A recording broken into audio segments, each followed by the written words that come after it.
Hey guys, कैसे हो आप लोग। उम्मीद है आप सभी अच्छे होंगे। मैं गुप्ता आज मैं आप सभी के लिए बीए पार्ट 2 पॉलिटिकल साइंस से काफी इंपॉर्टेंट सब्जेक्ट क्वेश्चन लेकर आया हूँ। गाइस, ये question BA part 2 political science honours वाले एंड सब्सिडी वाले दोनों के लिए काफी इंपॉर्टेंट है, क्योंकि पॉलिटिकल साइंस सब्सिडी में भी ये क्वेश्चन मेंशन है। तो अगर आपका सब्सिडी है तो भी आपके लिए काफी इंपॉर्टेंट है, और ऑनर्स वाले के लिए तो है ही। ठीक है, क्वेश्चन है भारत के संविधान के दिए गए राज्य के नीति निर्देशक सिद्धांतों पर एक लेख लिखें।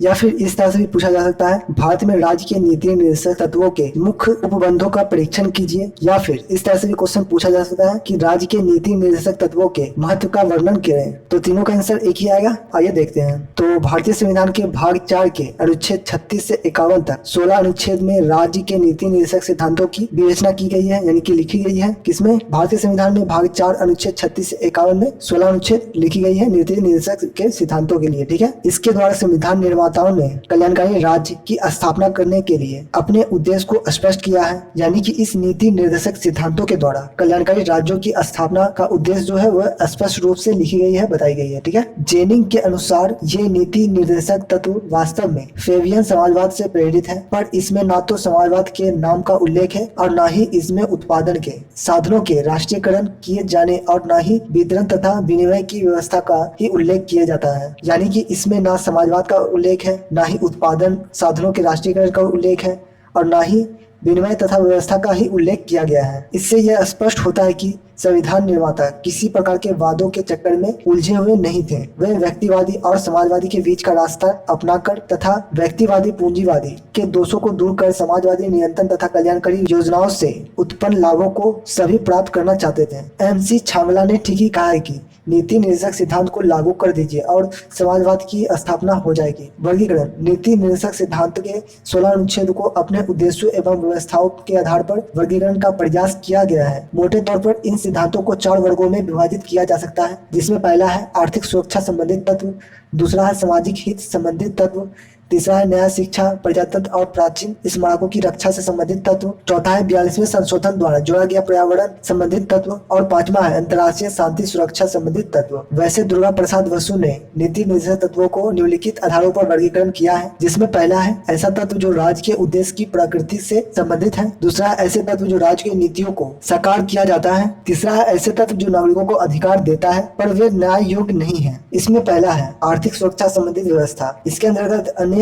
व्यवस्थाएं हैं, जैसे एक में है 39A के अनुसार सभी नागरिकों के लिए जीविका के पर्याप्त साधन जुटाने का प्रयास होगा। नंबर 2 39B के अनुसार देश के भौतिक साधनों का उचित विवरण होगा और अधिक से अधिक लोगों के हित में उसका प्रयोग होगा। नंबर 3 39C के अनुसार धन और उत्पादन के साधनों का कुछ ही हाथों में केंद्रीकरण नहीं होने दिया जाएगा। नंबर 4 स्त्री पुरुष दोनों को समान कार्य करने का समान वेतन तथा बच्चों को युवक को शोषण से तथा भौतिक या नैतिक परित्याग की रक्षा की जाएगी। नंबर 5 ऐसी व्यवस्था होगी कि सभी नागरिकों अपने योग्यता अनुसार रोजगार पा सके, शिक्षा पा सके एवं बेकारी, बुढ़ापा, बीमारी एवं अंगहीनता आदि दर्शाओं में सार्वजनिक सहायता प्राप्त कर सके। धारा 41 में ये सम्मिलित है। ठीक है, छठा कृषि मजदूर और उद्योग धंधों में कार्यरत मजदूर के जीवन निर्वाह योग्य मजदूरी की व्यवस्था होगी तथा साथ ही 42वें संविधान संशोधन द्वारा 43A धारा जोड़कर यह भी कहा गया कि उद्योग के प्रबंध में मजदूर की भी भागीदारी होगी। सातवां वैज्ञानिक ढंग से खेती बाड़ी और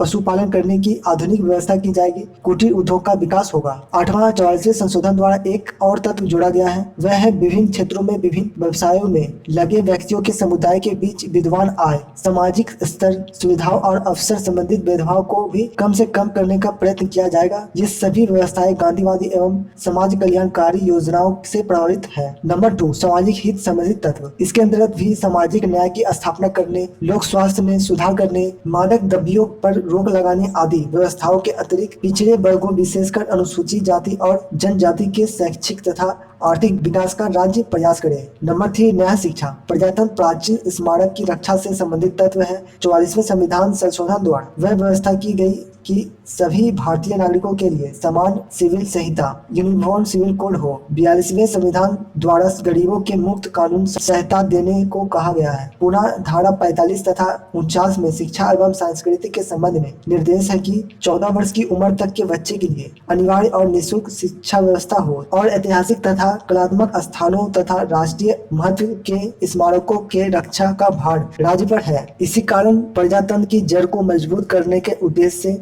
ग्रामीण पंचायतों का संगठन करने का दायित्व भी राज्य पर ही होगा। लोगों को उचित न्याय प्राप्त हो सके, इसके लिए न्यायपालिका को कार्यपालिका से अलग करना भी आवश्यक है। यह कार्य भी राज्य को ही सौंपा गया है। नंबर 4, पर्यावरण संबंधित व्यवस्था। संविधान के 42वें संविधान संशोधन द्वारा 48वें अनुच्छेद में 48A जोड़ा गया है, जिसमें कहा गया है कि राज्य देश के पर्यावरण की रक्षा और उसमें सुधार का प्रयास करेगा। राज्य द्वारा वनों और वन्य जीवों की सुरक्षा का भी प्रयास करेगा। नंबर 5, अंतर्राष्ट्रीय शांति सुरक्षा संबंधित तत्व। धारा 51 इससे ही संबंधित है। इसके अनुसार राज्य अंतर्राष्ट्रीय क्षेत्र में इन आदतों को ध्यान से रखकर कार्य करेगा। नंबर 1, अंतर्राष्ट्रीय शांति एवं सुरक्षा में वृद्धि करना। नंबर 2, राष्ट्रों के बीच न्याय और सम्मानपूर्ण संबंध स्थापित करना। नंबर 3, राष्ट्रों के पारस्परिक संबंधों में अंतर्राष्ट्रीय कानून और संधियों के प्रति सम्मान की भावना की वृद्धि करना। नंबर 4, पंच निर्णय द्वारा अंतर्राष्ट्रीय विवादों के हल किए जाने की प्रयास करना। इन वर्गीकरण के अतिरिक्त भी दुर्गादास बसु ने संविधान के अन्य अनुच्छेद में नीति निर्देशक सिद्धांतों का उल्लेख किया है। यद्यपि ये अनुच्छेद संविधान के चौथे भाग के अंश नहीं है, पर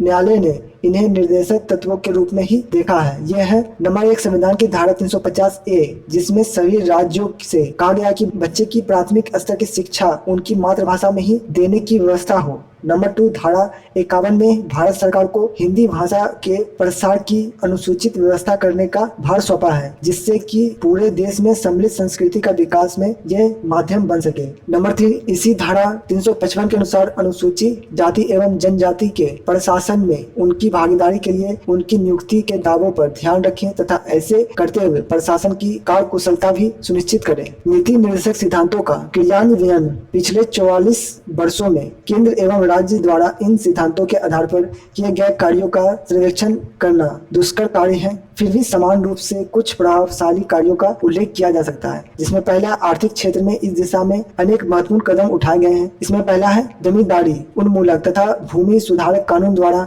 भूमि के स्वामित्व की सीमा का निर्धारण, किसान की स्थिति में सुधार के लिए संविधान में संशोधन भी किए गए हैं। नंबर 2, बैंक, बीमा कंपनी तथा अनेक उद्योग का राष्ट्रीयकरण किया गया है। नंबर 3, ग्रामीण क्षेत्र में कमजोर वर्ग के लोगों को रोजगार के लिए बैंक से ऋण दिलवाने की व्यवस्था। अंत्योदय कार्यक्रम, जवाहर रोजगार योजना, बंधुआ मजदूरी की मुक्ति एवं उन्हें आर्थिक सहायता देने की व्यवस्था की गई है। नंबर 4, कुटीर उद्योग धंधों के विकास के लिए अनेक वार्डों की स्थापना की गई है, जैसे अखिल भारतीय खाद्यान्न एवं ग्रामीण बोर्ड की स्थापना, सिविल बोर्ड, हेड मूलक बोर्ड की स्थापना, हस्तशिल्प बोर्ड की आदि की स्थापना। नंबर 5, विभिन्न फैक्ट्री अधिनियम तथा दुकान अधिनियमों के द्वारा तथा अन्य कर्मचारियों के शोषण की समाप्ति के लिए और दुर्घटना तथा बीमारी की दशा में आर्थिक सुरक्षा प्रदान करने के लिए प्रयास किया गया है। सामूहिक बीमा योजना, न्यूनतम मजदूरी की निर्धारण, बेरोजगारी तथा वृद्धावस्था में पेंशन की व्यवस्था आदि की व्यवस्था की गई है। नंबर 2, सामाजिक क्षेत्र में इस क्षेत्र में भी अनेक कार्य किए गए हैं, जिसमें सर्वाधिक महत्वपूर्ण सुधार है वह है भारत की जनता में पीढ़ियों तथा शताब्दी से फैली हुई सामाजिक व्यवस्था के प्रति रूढ़िवादी दृष्टिकोण में बुनियादी परिवर्तन पर एक ठोस कार्यवाही